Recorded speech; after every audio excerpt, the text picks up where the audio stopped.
Good afternoon, everyone, and welcome to EAA AirVenture Oshkosh 2025. We are really glad you're here today. Gorgeous day to go flying, and some great news about flying, too. We are very honored to have the guests we're bringing up on stage.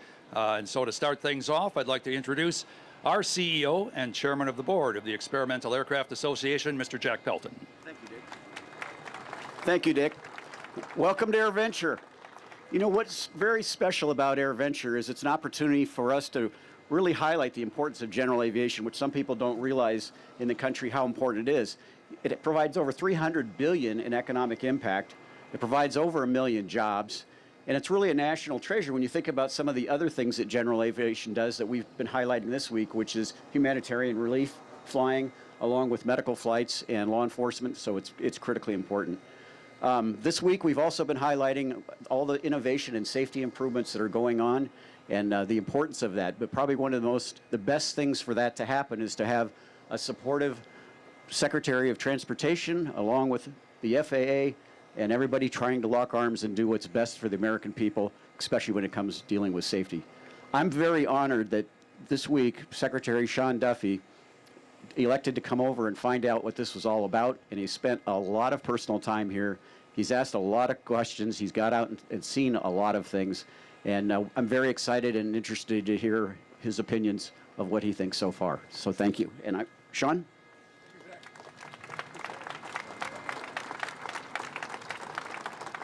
Oh, it's great to be with all of you. I apologize first off. I've come down with a cold. I lost my voice yesterday, but it came back for this great event today. Before we get started, just real quick, how many of you are not from Wisconsin? Raise your hand. Not. So, okay, great. So hopefully you've had some spotted cow beer, you've had cheese curds, and you've all experienced our great Wisconsin weather. I would just encourage you to spend more money to help drive our economy in Wisconsin. We'd be grateful for that. Just spend a little bit more. But welcome to our great state. It's wonderful to be back here. I've spent my whole life in Wisconsin, born and raised a little bit further north, up in Hayward, and my congressional district was in Wausau and that northwestern third of the state. So it's good to be back. I just want to tell you all that I think it's fascinating that we have an administration that cares about aviation. Before I took this job, actually when the president gave me this job, he talked about big, beautiful roads and bridges that connect our people. That was the first thing he talked about. But the second thing he talked about in November of last year is he talked about aviation and how we have to make sure we focus on aviation. We upgrade our systems, we make it safer and more innovative. And so to have a president that cares like that about aviation is really helpful to drive the reform that we want to see in this space. Now, I don't know if any of you have seen what we've done with regard to air traffic control. We are going to modernize ATC by the leadership of Sam Graves in the House, who's here. They gave us a historic $12.5 billion to start this upgrade, which is absolutely historic. And we are driving reform to bring online more of our air traffic controllers. You all know we're 3,000 short. We get slowed down, we get delays, we get cancellations. We're grateful for our current controller support, but we need to bring more people into the industry, and we want to ask those who are at the age of retirement to stay on and help us out. So excited about all of that, but I know that's not why you're all here today. We're excited because this administration, as I mentioned, along with the president, has promised to modernize aviation safety and efficiency, and today we're making good on that promise. We just finalized a major reform that's going to make recreational flying safer, more accessible, and far less red tape to tie us up in. And as you all know, that is our mission on Mosaic. And so, that's right.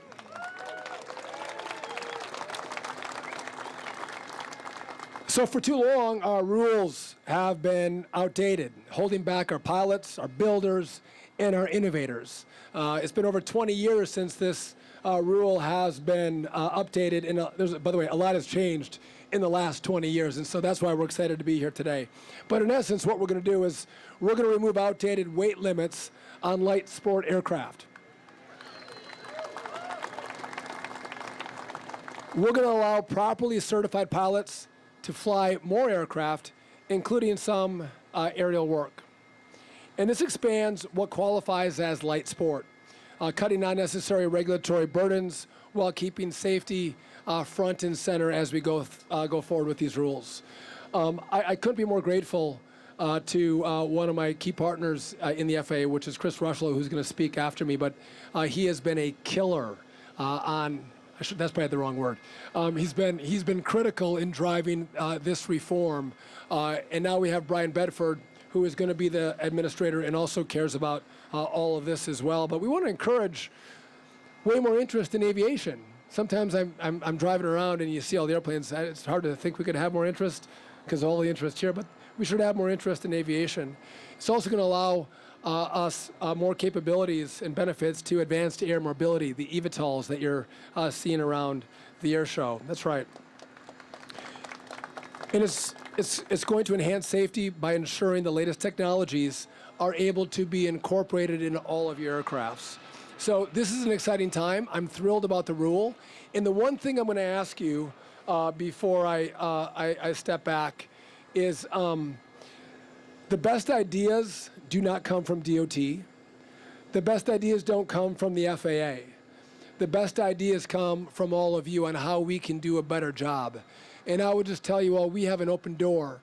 And if you have great ideas on what we can do differently, what we can do better, that's going to drive innovation and drive safety, we are all ears because I think that's the mission of government. The mission of government should not be to hold back and have so many burdensome rules and regulations that don't allow those innovators to innovate and drive your safety while you're in the air. So I want to thank you all for coming out. Happy to be back in Wisconsin, and I would just make one last pitch that you all spend a little more money than you ever anticipated in Wisconsin to help drive this great economy. Thank you all very much. I'm going to now turn it over to, again, one of the key drivers, one of my best partners is the acting administrator of the FAA, Chris Rocheleau.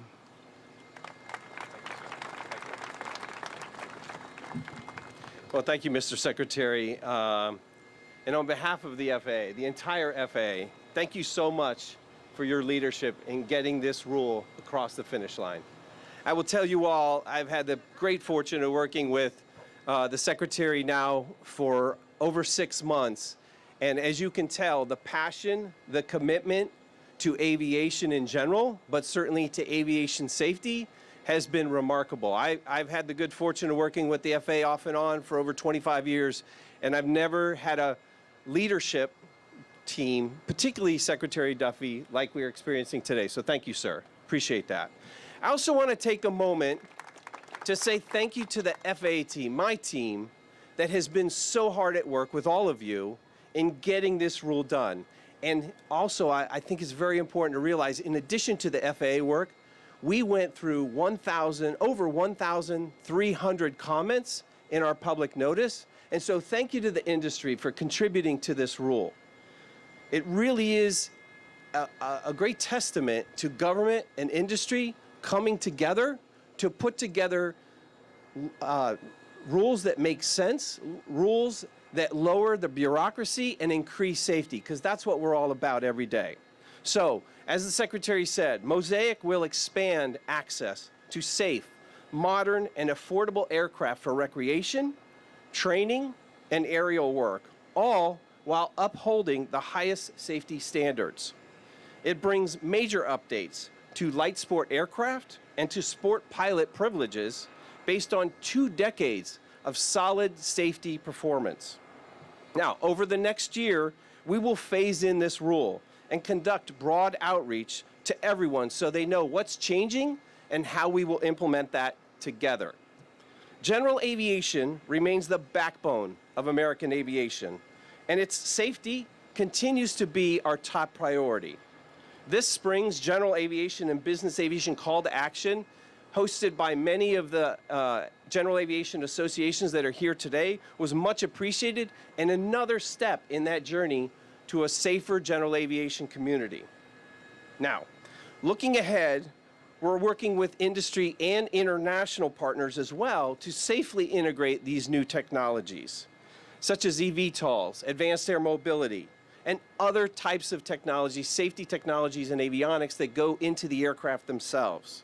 Together with global partners, such as the UK, Canada, Australia, and New Zealand, we're also harmonizing the standards so that the builders of these aircraft can sell those aircraft overseas and, again, maintain that global safety posture.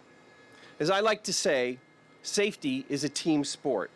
It depends on collaboration across the FAA, across industry, and of course, the aviation users themselves. I'm inspired by the collective effort I see here every day at AirVenture, and I see Mosaic as one of those pride examples of what we can do together when we get in that room and work it out. So, together we will continue to keep our skies safe, accessible, and of course, to make sure that we continually prove along our successful paths going forward. So, thank you all. And now, it's my pleasure to recognize Chairman Sam Graves, a true champion for general aviation. When we think about the FAA reauthorization of 2024 and the first ever general aviation section in that bill, in that law, it's because of Chairman Graves and his leadership. So it's my pleasure to introduce him now for a few comments. Yes, sir. Thank you. Thanks. It's a pleasure to be here. This is my 30th time to Oshkosh, to AirVenture. And I've been coming here a long time, and it's even better when you get to come and having coming on the heels of a great bill that we passed, an FAA reauthorization, and all the good work we did with GA. But I have to commend the President Trump, in his commitment to modernizing our air traffic control system, which was in the big, beautiful bill that we passed, and we did have a down payment in there, as the Secretary mentioned, at $12.5 billion. That's a down payment. It's going to take more money, and we will find them the money that they need to get this done and get it done quickly. But I have never seen a Secretary more committed and more engaged in fixing the problems that we have in aviation, the problems that we see as pilots in aviation. And Secretary Duffy is working, and I look forward to working with him more to implement FAA, the FAA reauthorization and all the provisions in there. But he is completely committed, and that's a great thing. It really is. And the fact that he's here is that's what shows it. That's what shows it. So with Mosaic, I was there when we did the first sport pilot rule. And as was pointed out, as Chris pointed out, we've got almost 2 decades of good, hard data to be able to go back on. So in the FAA reauthorization, we put a deadline for the FAA to get the final rule for Mosaic done within 2 years. And they beat that by 9 months. That's something great. When the FAA gets it done early, that's a good thing, but this is a pattern that's continuing to, we're continuing to see within the FAA, and that's due to the leadership of Secretary Duffy and the leadership of Deputy Administrator Chris Rocheleau. That is a commitment that they have made to aviation, and that's a commitment that we're going to continue to get to see. But Mosaic is going to make, it's going to make light sport more accessible and more versatile, and it's going to bring more pilots into the process, which is exactly what we mean. But I want to thank them. Thanks, guys, for what you did and for implementing that and doing it. And I'm going to turn it back over to Jack. Real quick, I should have mentioned, we all enjoy this great event, and under Jack's leadership, he has built this out in a profound way. And Jack, I know everyone here appreciates your hard work to make this a world-class event, the best in the world right here in Oshkosh. So thank you for your leadership. And just as a note, if you see one of these folks walking around in an FAA shirt, there might have been times in the past where you might have want to boo them. Tell them thank you, because it has been their truly hard work that has been on the forefront of thinking how we can do better to serve all of you, drive innovation, and truly drive safety. So if you see those blue shirts and the FAA logo on it, please say thank you to them, because they're working tirelessly for all of you to get it right. With that, we're happy to take questions. I hope the media is going to have really nice questions for us today, like the weather. We'll see. And I know Chris is going to come up here with me as well. But first off, any questions? Hey, Secretary Matt from WISN in Milwaukee. I saw you up in the tower yesterday. I'm curious, with the funding, what is the $12 billion going to allow you to do? And what happens if you don't get the additional 19? So the question is, we have $12.5 billion, which, by the way, Sam Graves gave me all the money he possibly could to get us that $12.5 billion. So number one, we're going to redo telecom, right? Radios, voice switches, go from copper to fiber, build a brand new telecom network. We're going to replace our 1950s, 1960s, 1970s radar with that money. We have $2 billion for a brand new center. Where that's going to go, we don't know yet. There's potentially opportunity for consolidations of centers in the country. But if you're thinking about a brand new air traffic control system, it really is the common automation platform. It's the software on how this is going to work. We got a little bit of money, I think $300 million, if I'm not mistaken, to start that process. We're going to try to, I've asked Chris to pull up the FAA cushions in the couch and shake it to find more cash. But that is the part that's going to take us a little bit of time. It's going to take us, whether it's 7-8 months to ask industry to provide us with a product that will work for the American airspace. We have to debug it. So we're probably a year and a half out before that could be deployed. But that truly is the new system that we don't really have an off-the-shelf solution to deploy. And I'll just make one other note. It's been a problem because Congress has given sporadic funding, no doubt, but this is complicated to do. But again, if we can put a man on the moon with technology that's less powerful than your iPhone, we can absolutely update our air traffic control system, and we are going to make that happen. And if it doesn't happen, I can guarantee you, hopefully not on Twitter, but somewhere else, the president will fire me. So I'm going to make sure that happens for sure. And quickly on training, we visited the site in Joliet recently where they're training folks to become air traffic controllers. Do you have any plan? Is there a concern that the training needs to expand? You need to open more sites. You need to get more people trained. On the back end, how do you solve that? So we're talking about controllers. Oklahoma City is the heart of training our controllers. There's the opportunity to have more schools stand up and train more controllers. But we have the most controllers in the history of Oklahoma City at our training facility right now than ever in our past. We're going to hit our 2,000 controller threshold this year. We're hoping to get to don't lock me on this. I'm going to shoot for 2,500 next year.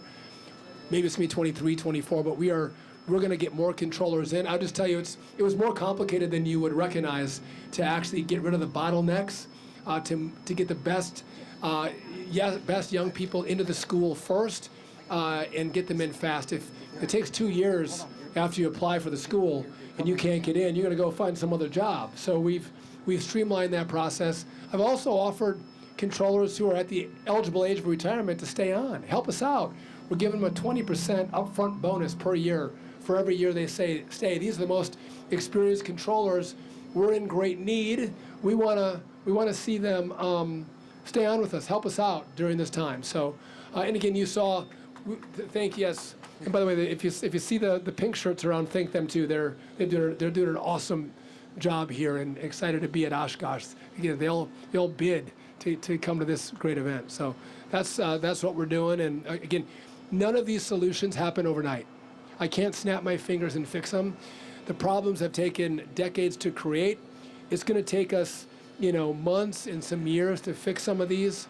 But if we don't start now, it never gets fixed. And so we are fully engaged to make sure that we revitalize and remake our complete system. So you want to talk more about Mosaic?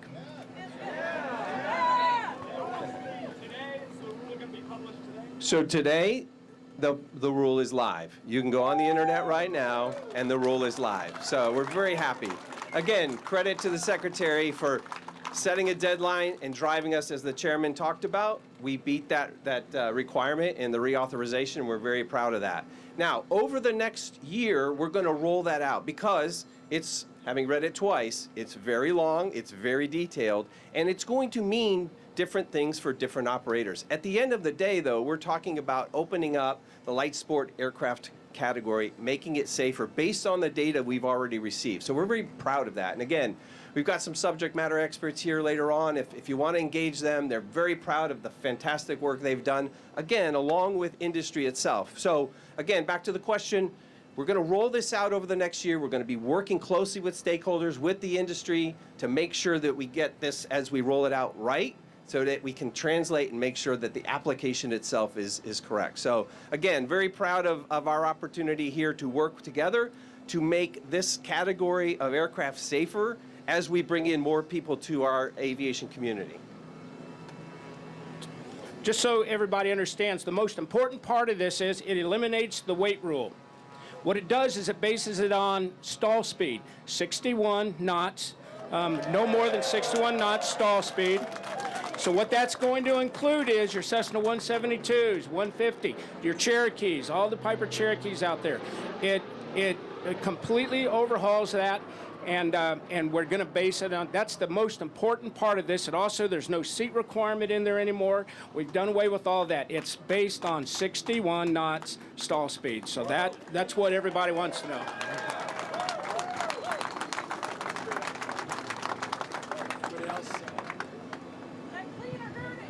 Mr. Secretary, welcome to Oshkosh. Can you describe some of the other parameters that are going to be part of the new Mosaic rule? There have been a number of them that have been in contention from parts of the industry, above and beyond stall speed, which of course was critical to many, and good on you for that one. But we'd like to get some more parameters if we could. So we'll tee these guys up. Before we came out, Chris said, I'm taking all Mosaic questions with Sam Graves. And I said, okay, that's fine. So.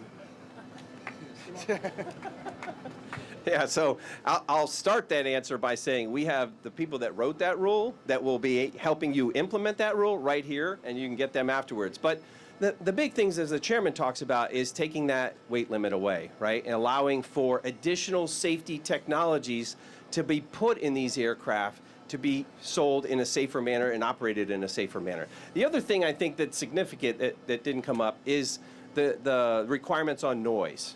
Right? So there was a lot of feedback that we got from the public on noise requirements, and we should leave them in there. We shouldn't. We should make them mandatory.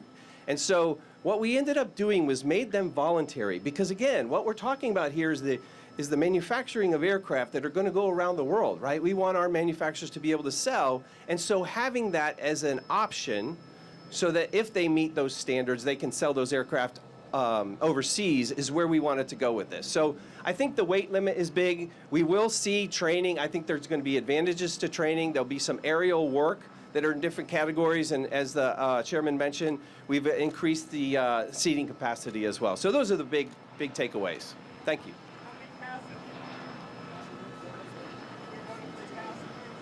So there'll be obviously a pilot, and we'll have up to 4 seats. Is that right? So no. So let me be clear. So we'll have up to 4 seats, right? You'll have a pilot, and then it's 2 passengers, 1 passenger for a sport pilot. Again, you'll want to talk to these guys here, because again, as we roll this out, it's going to take a minute to see how it impacts you directly, whether it's an eVTOL company or an advanced air mobility company and the like. And so what we wanted to be able to do is, again, lift that weight limit to make sure that we're bringing new safety technologies into the aircraft itself. We'll do. Oh, I don't know. Clean or dirty flaps? I don't know. And I've got a question for you.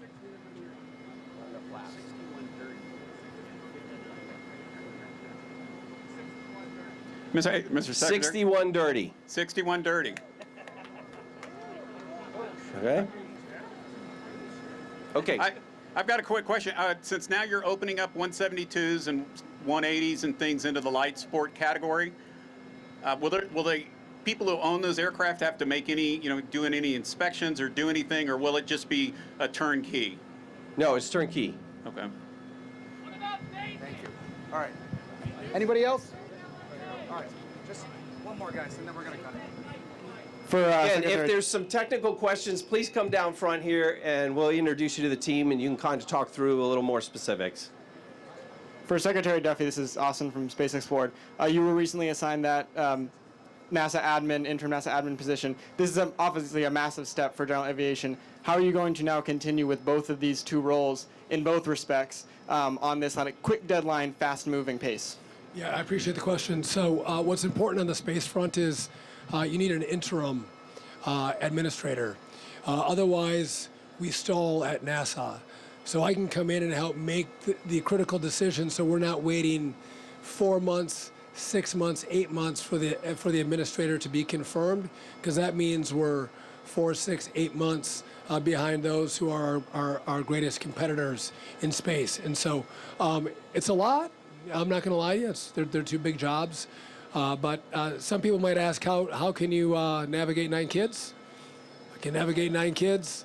It's about having great teams together as we do this, and again, that's what we're going to do. And but what's interesting is the president is committed to going to the moon, right? And let's set up a base, and what we learn there is going to take us to Mars. But one of the problems we have is the Artemis program. A lot of people don't know what it is or what we want to do. Everyone knew what Apollo was. We need to sell the American people on where we're going, why we're going, and as the human race, and specifically Americans, we're explorers. But if you don't know the mission of NASA, that is a huge problem for the American people. So we're going to make sure that America knows what the mission is, and we're going to move the agenda forward with NASA. But again, this is my main priority: aviation safety, ATC modernization.